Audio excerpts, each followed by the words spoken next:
Máquinas na Pan de hoje, a gente tá no templo sagrado da velocidade brasileira, Interlagos. Vamos reviver a história, as reformas e toda a emoção que fazem desse traçado um palco icônico da Fórmula 1. E se o assunto é automobilismo no Brasil, tem um outro nome que não pode ficar de fora: Jacarepaguá. Preparamos um especial para fã nenhum colocar defeito. A Audi vem aí na Fórmula 1 em 2026. E a gente te mostra como a marca acelera rumo ao maior palco do automobilismo. Fora do mundo da Fórmula 1, Leonardo Maringulo testa o C10 da Leap Motor, a chinesa que chegou com tudo no Brasil. Marcelo Elias abre as portas do Dream Car Museu e mostra como nasce uma coleção de joias sobre rodas.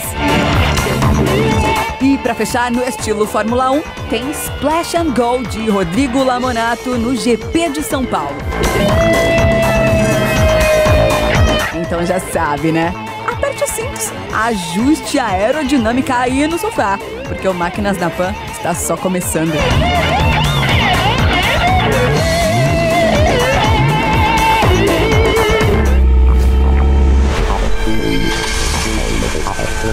Máquinas na Pan.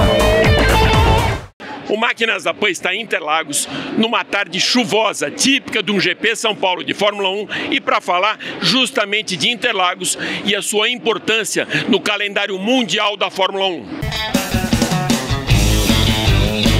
A primeira vez que os carros da Fórmula 1 alinharam no grid de Interlagos em 1972 não foi para valer, mas sim uma prova experimental que foi vencida por Carlos Reutemann para a sorte dos brasileiros, já que os pontos não foram computados para o campeonato. O argentino venceu, mas não levou. Essa prova teste valeu para que o circuito fosse aprovado para sua entrada no calendário da Fórmula 1. No ano seguinte, em 1973, Emerson, já consagrado campeão mundial, venceu a primeira prova válida do GP Brasil de Fórmula 1, repetiu a dose em 1974 e em 75, mais uma vez, um brasileiro no ponto mais alto do pódio, José Carlos Patti. De lá para cá, o Brasil só ficou de fora do calendário em 2020 devido à pandemia do coronavírus. São Paulo só não recebeu a Fórmula 1 em 1978 e de 1981 a 89, quando o circo foi transferido para o Autódromo de Jacarepaguá, no Rio de Janeiro.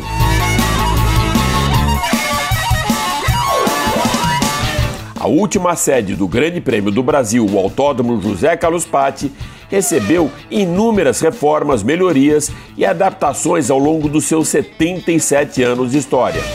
As principais intervenções se deram nos anos de 1979, 90 e 2000. Em 79, passou a ter 7.873.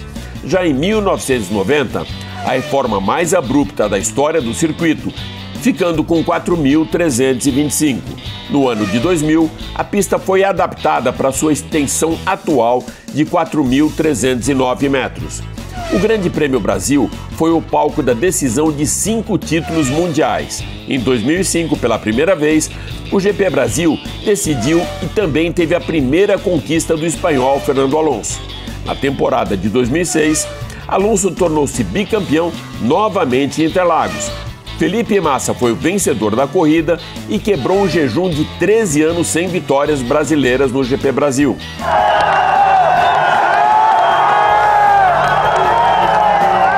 Em 2007, foi a vez do finlandês Kimi Räikkönen vencer o campeonato em Interlagos, ficando à frente do segundo e terceiro colocados por apenas 1 ponto. A prova registrou a segunda maior audiência entre eventos esportivos transmitidos para a televisão. Em 2 de novembro de 2008, Felipe Massa tornou-se o mais recente vencedor do GP e a sua vitória também foi na última corrida da temporada daquele ano. Pilotando a sua Ferrari, o brasileiro ficou perto de garantir o título da Fórmula 1, porém o britânico Lewis Hamilton da McLaren ultrapassou o alemão Timo Glock na última curva da prova e ficou com o título por apenas 1 ponto em um dos finais de temporada mais emocionantes da história da categoria. Em 2009, o inglês Jason Button faturou o campeonato também em São Paulo. 3 anos depois, em 2012, foi a vez do alemão Sebastian Vettel ficar com a taça do GP Brasil e se tornar o mais jovem tricampeão da categoria. Por 9 vezes, o Grande Prêmio do Brasil foi vencido por um piloto brasileiro. Emerson Fittipaldi venceu as 2 primeiras edições em Interlagos. José Carlos Patti, o Moco, conquistou a vitória em 75 pela Brabham, Ayrton Senna em 1991 e 93 pela McLaren e Felipe Massa pela Ferrari em 2006 e 2008.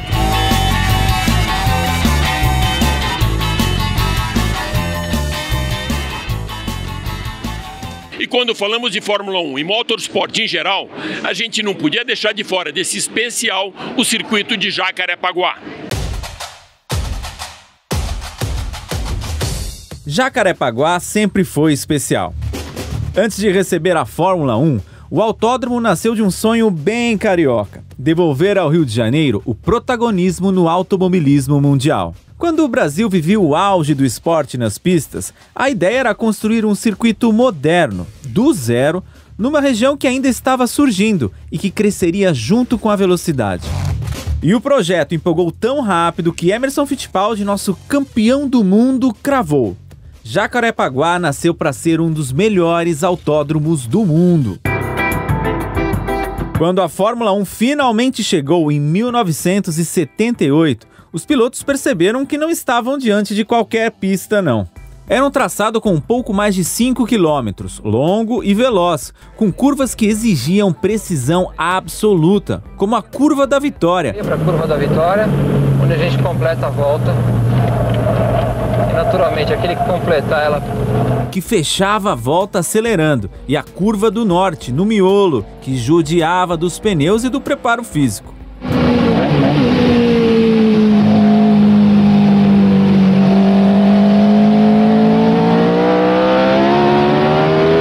O carro ia no limite, mas o asfalto ondulado fazia o volante vibrar como se tivesse vida própria, deixando claro que ali qualquer erro se pagava caro.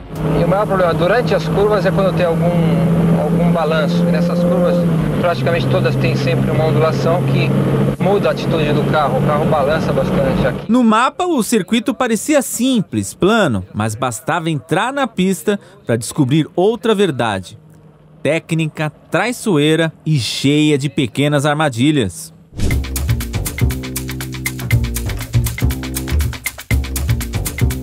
E ainda tinha o clima carioca. O calor não dava trégua. Sem colete gelado, sem refrigeração, era meio-dia, motor a 300 km por hora e uma sauna dentro do cockpit. Senna explicava que aquela pista exigia preparo físico de verdade. Dizia que se o piloto não estivesse pronto, Jacarepaguá o destruía. E Berger foi ainda mais direto: ali você pilota respirando fogo. Mas o público amava essa intensidade. Arquibancadas sempre lotadas, energia lá em cima. A era de Piquet e Senna fez o país inteiro vibrar com cada ultrapassagem. Jacarepaguá virou palco de grandes histórias quentes, emocionantes e inesquecíveis.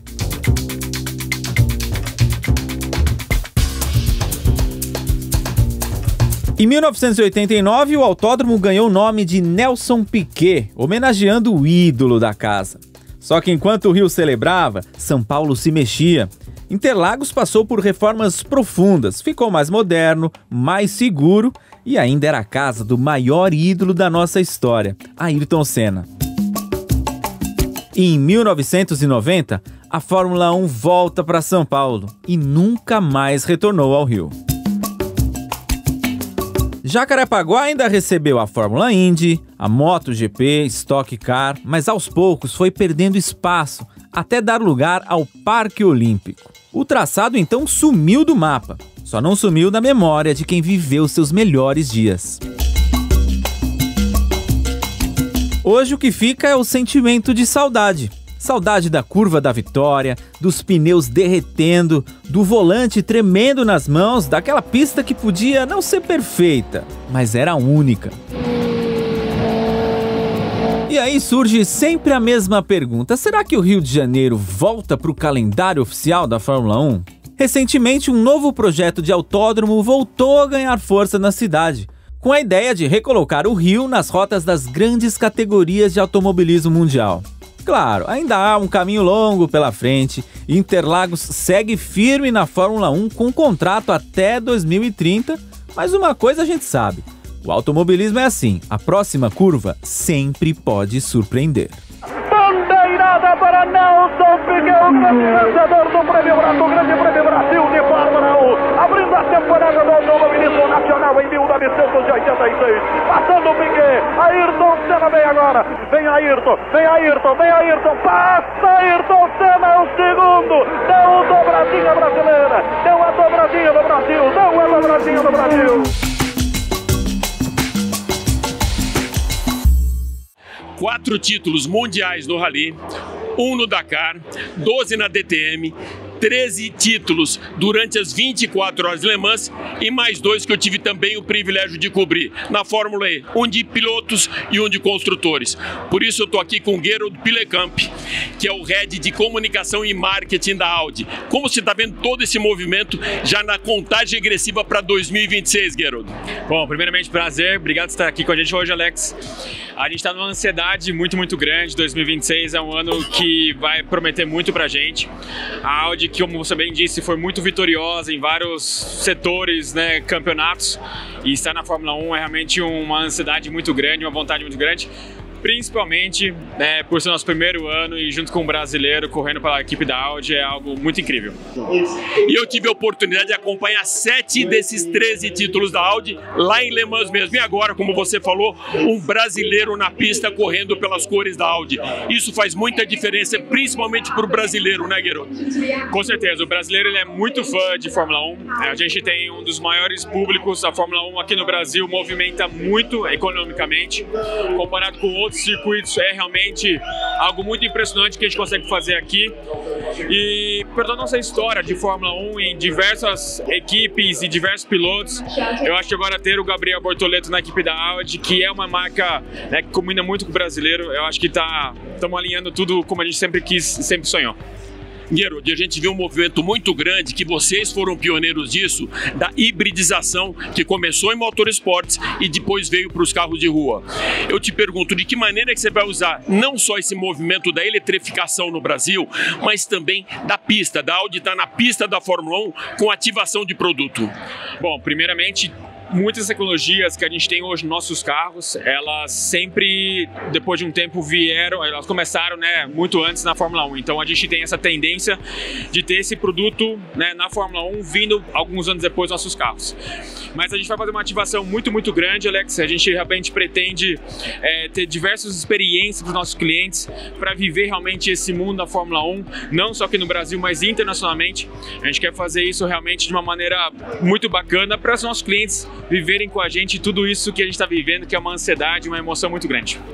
Então eu já me convido para esse localmente e também internacionalmente para estar com vocês. Super obrigado, Gerold. Obrigado, Alex. Valeu.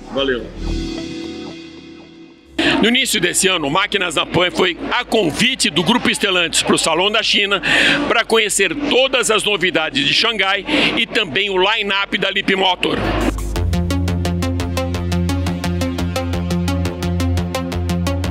O nosso prata da casa, Léo Maringlo, testou um desses modelos da Leapmotor, o C10, e traz agora com exclusividade para você.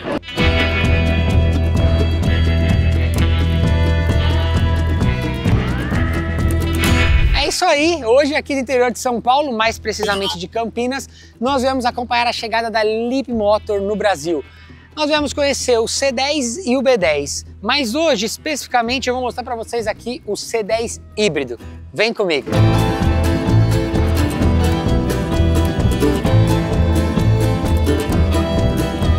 Bom, e a gente olhando aqui pela frente, vamos começar aqui falando de design, então, design minimalista, olhando aqui no capô do carro, a gente vê que ficou só o logo aqui da Leapmotor, né? A gente não tem nenhuma escrita. O farol, ele tem um detalhe, ele tá um pouco abaixo aqui da linha, da altura do capô, justamente para quê? Para manter essa parte mais limpa que eu comentei e seguindo a tendência aí aqui com um friso em LED aceso, né? Ele fica luminoso durante o dia.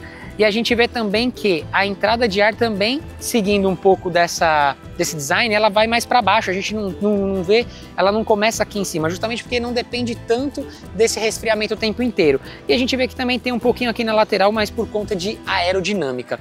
Na lateral, a gente vê aqui as rodas aro 20 em grafite, mas a gente vê também que segue a mesma tendência minimalista, justamente porque as maçanetas estão escondidas para ajudar aqui na aerodinâmica. Tá vendo? Ó? Então a gente puxa aqui, abre, fecha, então isso tudo ajuda na aerodinâmica, ajuda com o vento do carro. A gente tem um carro que mede 4,73 com 2,82 de entre-eixos. A gente tem aqui ainda, na parte da lateral, as entradas de AC e DC, e olha que aqui o carro é híbrido. Normalmente, vou te dizer uma coisa, não são todos os carros híbridos que têm DC, normalmente são AC, mas aqui como a bateria é um pouquinho mais robusta, a gente tem um carregamento rápido, e isso é um ponto super positivo aqui no C10 híbrido. A gente vê que a traseira segue essa tendência de clean, porém aqui não tem o logo e sim tem a escrita Leapmotor, para ficar bem claro, né, que a gente tem aqui Leapmotor e C10. E eu vou mostrar agora para vocês aqui, o porta-malas tem um bom espaço interno, a gente tem aí uma capacidade do porta-malas de 435 litros, no elétrico a gente acaba tendo um pouquinho mais, não chega nos 500, mas a gente acaba tendo um pouquinho mais justamente porque nos carros elétricos a gente acaba tendo aqui a parte de baixo com um pouquinho mais, digamos, da tampa mais profunda. Mas agora eu quero mostrar um pouquinho para vocês do design lá de dentro do carro. Então vamos comigo lá para dentro que eu vou mostrar o quanto minimalista tá na parte interna.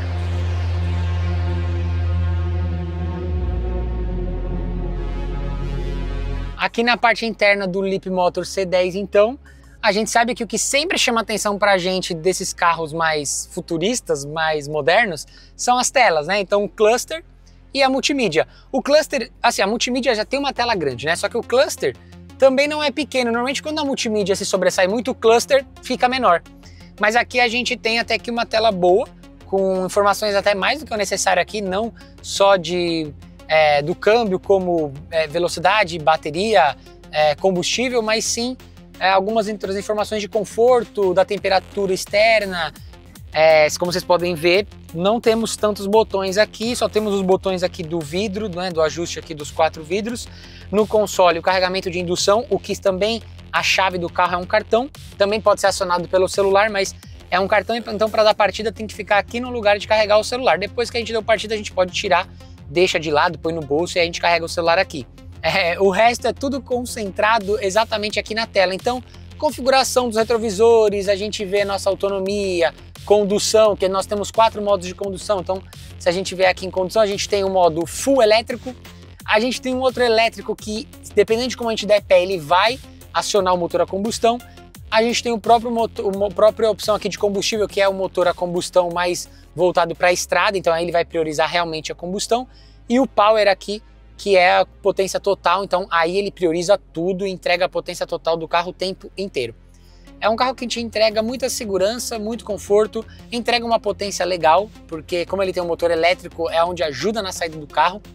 E assim, mais do que tudo, e que a gente vai ver agora no test drive, é a autonomia. A autonomia desse carro, ela é incrível e realmente é um carro que consome muito pouco combustível, mesmo quando a gente bota aqui no modo de estrada para usar mais o motor a combustão, ele acaba que usando o modo elétrico, te dando a potência total, né, praticamente dos 215 cavalos, e mesmo assim a gente quase não usa a gasolina. Eu quero mostrar agora para vocês como ele se comporta na estrada e como é que é essa autonomia e essa potência do Leapmotor C10. Bora lá!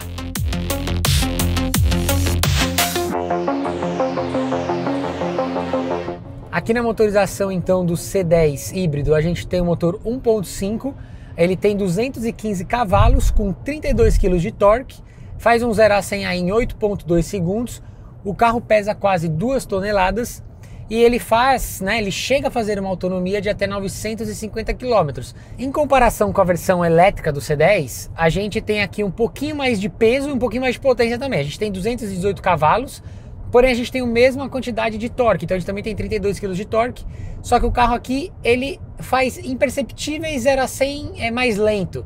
Então a versão elétrica faz 8.3, né, enquanto eu falei que esse daqui faz 8.2. E no caso do elétrico, a autonomia é de 338 km, com uma carga, né, completa de bateria.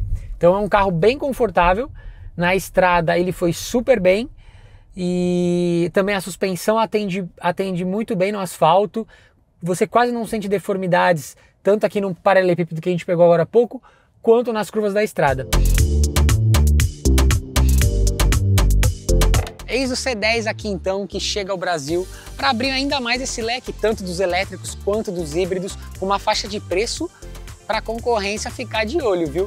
A gente ainda não tem o valor exato dele, mas o C10 fica aí entre 190 e 220 mil, com a versão híbrida sendo a versão mais cara. Então podemos se chutar aí em torno dos 210, 215 mil reais, e a elétrica provavelmente 199 e seus 990 mil. Vocês gostaram? Eu vou ficando por aqui e até uma próxima. Tchau, tchau.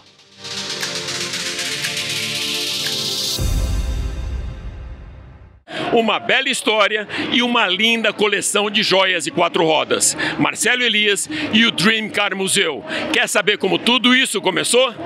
É uma história até curiosa, né? Porque até pouco tempo atrás eu não gostava de carro antigo, para ser sincero com você, não gostava. Até um dia que eu tinha um acerto para fazer com uma pessoa e essa pessoa não tinha como pagar. Ela insistiu muito para eu pegar um carro dela, um carro antigo. Aí eu peguei. Era uma Bel Air 56, vermelha. Aí eu peguei e já queria vender na mesma hora para repor daquele dinheiro. Aí um amigo meu falou, não é assim, Marcelo, para vender você precisa dar um trato nela, você precisa cuidar um pouco, porque do jeito que tá não vai vender. E leva daqui, leva dali, eu não conhecia esse negócio, só gente enrolada pra caramba para reformar carro, enfim. Isso levou 2 anos, levaram 2 anos. Mas nesse meio tempo, eu comecei a conhecer gente do meio. E conhece um aqui, outro ali, aí chega um, pô, esse carro aqui é legal. Nessa eu comprei um outro carro, uma Corvette 74. E aí comecei a comprar carro, comprar mais um e comprar outro. Isso vai virando meio que um vício também, né? E aí compra um carro, compra outro, aí arruma um lugar lá em casa, aí arruma uma garagem, aumenta a garagem, até o dia que não tinha mais onde colocar carro lá em casa. Aí minha mulher começou a brigar e, poxa, então a gente mora numa garagem, ela falava. Não é bem assim, não. Mas o pior é que era, né? Até que eu falei, bom, então eu vou construir uma garagem em algum lugar para sair daqui, porque a gente não queria parar de comprar também, né? Foi aí que, como eu moro aqui pertinho, eu vou fazer ali perto dos restaurantes da Rota do Vinho, que tem um fluxo bem intenso de gente. Então a ideia foi essa, arrumar um terreno aqui para fazer a garagem aqui. Hoje nós temos aqui 115 carros.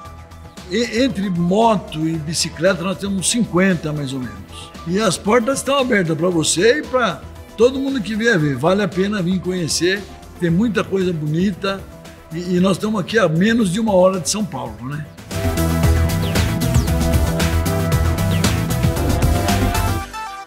E para fechar o Máquinas na Pan com chave de ouro e no ponto mais alto do pódio, Rodrigo Lamonato com Splash and Go no Máquinas na Pan. Um final de semana movimentadíssimo em Interlagos. Campeonato com pêndulo fortemente correndo na direção de Lando Norris. Desastre para Ferrari, show de Max Verstappen de novo e Gabriel Bortoleto terminando nas barreiras em 2 lances. Um deles muito forte. A Fórmula 1 chegou a São Paulo sob a ameaça de ciclone, tempo imprevisível, alertas meteorológicos. Nada mais Interlagos do que o próprio Interlagos. Como não amar? No sábado, durante a corrida sprint, vimos Lando Norris saltando na frente, capitalizando em cima da pole position, não disposto a deixar a maré favorável do campeonato passar. Mas de repente, logo no começo, um susto. Seu adversário no campeonato, o companheiro de equipe, Oscar Piastri, acabou nas barreiras logo no começo. E na sequência, antes mesmo que pudéssemos entender o que estava acontecendo, Nico Hülkenberg e Franco Colapinto também apareceram batidos no mesmíssimo ponto. Safety car e bandeira vermelha interrompendo então a corrida, e na recuperação das imagens foi possível ver da onboard da Mercedes de Kimi Antonelli Norris, o líder, passando numa poça d'água e trazendo água para o asfalto, deixando então pista escorregadia para quem vinha atrás. Alguns escaparam e outros, 3 ficaram pelo caminho. Mario Kart da vida real nas nossas vidas. Limpa a bagunça, a corrida recomeçou e vimos Gabriel Bortoleto no corpo a corpo ganhar uma posição sobre a Racing Bulls de Zac Hadjar na curva do lago. Ele entraria então numa batalha pela 10ª posição com Alexander Albon e sua Williams. Ultrapassou, foi ultrapassado e brigando por posição, no final acabaria sofrendo um fortíssimo acidente, uma pancada de 57G nas barreiras do Ayrton Senna. Um belíssimo sacode e fim de prova para ele, mas a boa notícia foi que Gabriel desceu do carro andando. Na volta seguinte, bandeirada para Lando Norris, que marcou então 8 pontos contra Piastri, que ficou pelo caminho zerando, num prenúncio do final de semana que viria pela frente. Naquela tarde ainda teríamos a classificação e a equipe de Bortoleto trabalhou freneticamente para entregar a ele um carro pronto para disputar uma posição no grid. Não deu tempo. Reconstruir um carro em apenas 3 horas foi uma mágica que eles, por muito pouco, não conseguiram realizar. O brasileiro ficou então sem tempo e partiria do fundo no domingo. Lando Norris ficou com a pole position e drama para as Red Bulls que não conseguiram, com seus 2 carros, sair do Q1, a primeira parte do quali. Sorte e azar, azar e sorte, porque com isso a Red Bull tomou uma sábia decisão: alterar as configurações do carro para a corrida de domingo, trocar motor, turbo e baterias, perdendo com isso o 16º lugar de Verstappen, mas 16º e sair dos boxes com tudo novo na conta da equipe de Verstappen pareceu fazer sentido. E eles tinham razão, estava ali sendo escrita ainda no sábado a história da corrida de domingo. No dia da corrida, tempo firme, nenhuma ameaça de chuva. Norris largou bem, manteve a ponta no começo, só que ainda antes do final da primeira volta, drama. Gabriel Bortoleto, que tinha feito uma bela ultrapassagem sobre o argentino Franco Colapinto da Alpine, ficou pelo caminho depois de levar pior numa disputa por posição. Fim de prova para ele antes de completar o primeiro giro. Outro que teve problemas na primeira volta foi Lewis Hamilton, primeiro sendo atingido pela Williams de Carlos Sainz e depois se envolvendo num toque com o Colapinto, erro dele, que danificou sua asa dianteira e toda a parte de baixo da sua Ferrari. Na ponta, Norris navegaria em segurança para uma vitória, mas antes da bandeirada a gente veria um verdadeiro show de Verstappen, que ultrapassou quase todos os carros, chegando numa 3ª posição, muito próximo do 2º lugar, que ficou com Kimi Antonelli. Este, o melhor resultado do jovem italiano na Fórmula 1 até hoje. A vitória de Norris coroou para ele um final de semana perfeito. 8 pontos na corrida sprint contra 0 de Oscar Piastri, 25 no Grande Prêmio contra 10 do adversário. Ele chegou a São Paulo com um único ponto de vantagem e embarcou para Las Vegas com 24 de margem para seu adversário mais próximo. Podemos com isso dizer que se Norris não colocou uma das mãos na taça de 2025, já está esfregando as mãos para fazê-lo nas próximas provas. É isso aí, o Máquinas na Pan mais que especial, diretamente da pista de Interlagos, fica por aqui. Mas vai lembrar que você pode acompanhar o nosso programa também pela TV Jovem Pan News e pelas plataformas digitais da Jovem Pan. Super obrigado pela sua audiência e até a próxima. Valeu!